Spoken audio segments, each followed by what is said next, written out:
guys. Aku Damelia dan aku akan membuat belajar kamu jadi lebih mudah dan happy. Ayo subscribe. Oke. Terima kasih. Enjoy videonya. Oke, sekarang kita akan berbicara mengenai target-target ketika jaringan 5G itu dibuat dan juga standarisasinya itu seperti apa. Nah, jadi mengapa kita menggunakan 5G? Karena kan kedepannya teknologi itu sudah menggunakan IoT ya teman-teman. Dimana IoT ini dalam melakukan tugasnya itu kan secara otomatis. Artinya sedikit sekali campur tangan manusia ya dalam mengoperasikan si IoT ini. Jadi manusia ini cuma hanya sebagai pengawas si IoT ini bekerja. Tetapi dalam melakukan kerjanya ya jadi kerja otomatis aja ya kan. Kalau misalnya disuruh foto-foto trafik, jadi foto-foto trafik tanpa orang yang jepret-jepretin trafik itu satu-satu.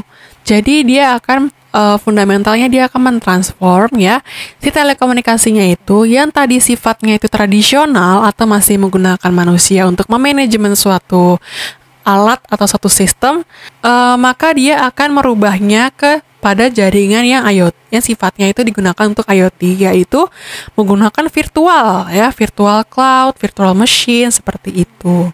Nah, itu adalah target ketika kita menggunakan jaringan 5G yang pertama. Kemudian dia juga diharapkan perekonomian dunia itu semakin tinggi sehingga bisa membantu banyak manusia dalam menjalankan bisnisnya.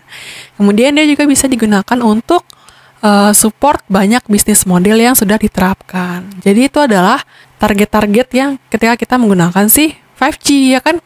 Nah terus apa sih yang akan dilakukan oleh 5G? Jadi 5G itu akan men-serve ya atau melayani semua teknologi yang menggunakan IoT dengan berbagai macam use case. Ada URLC seperti ini, ada MBB dan ada MMTC. Nah, kemudian di sini ada kata-kata yaitu IMT 2020.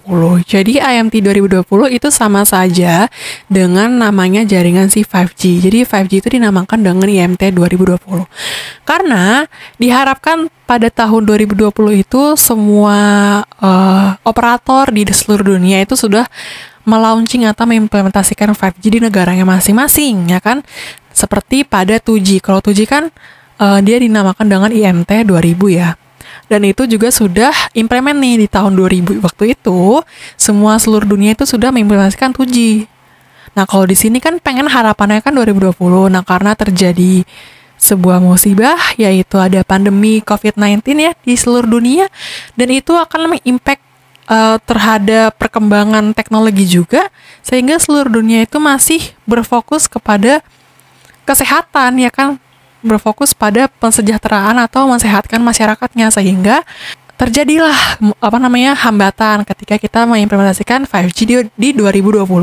Seperti di Indonesia ini si 5G itu baru muncul pada 2021 ya, di Indo 5G itu baru muncul 2021. Kemudian 5G juga akan memprovide lebih banyak kapasitas yang dibawa dibandingkan dengan jaringan 4G. Oke, nah karena kita melihat ya, Indonesia itu melihat kondisi ekonomi dan situasi seperti ini, kedepannya itu yang dikejar tuh buat jaringan 4G-nya terlebih dahulu. Pengennya tuh implementasi 4G di seluruh Indonesia, baik di pelosok maupun di kota-kota yang besar. Jadi Indonesia itu tidak fokus kepada jaringan 5G saat ini teman-teman. Jadi 5G itu akan difokuskan ketika si 4G-nya itu benar-benar sudah implement semua, barulah nanti Indonesia pengen lari ke 5G. Oke, jadi keterbatasan ekonomi juga mempengaruhi ya di sini. Kemudian kalau misalnya kita menggunakan 5G, itu dia akan menghasilkan 20 kali lipat ya peak rate-nya dibandingkan jaringan 4G, dan juga dia bisa menghasilkan 10 kali lipat ya low latensi. Jadi latensinya itu bisa sampai 0, kemudian dia juga menghasilkan 3 kali lipat dalam mengefisiensikan spektralnya dari jaringan si 4G yang sebelumnya. Dan ini merupakan banyak kelebihan ketika kita menggunakan 5G. Nah, ini adalah standar si 5G yang dibuat oleh ITUR, yaitu standarisasi yang dibuat oleh 3GPP. Dan standarisasinya itu seperti ini ya. Ada network, area capacity, peak data rate sampai setelahnya.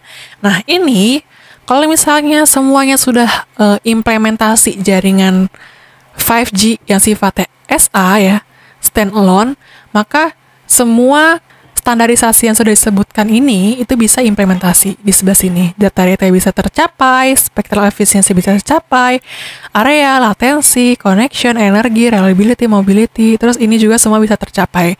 Tetapi karena di Indonesia itu kita masih menggunakan NSA, maka semua ini belum sepenuhnya tercapai, oke? Sedangkan kalau di luar negeri itu karena dia sudah bisa mengimplementasikan SA, maka dia bisa muncullah seperti ini.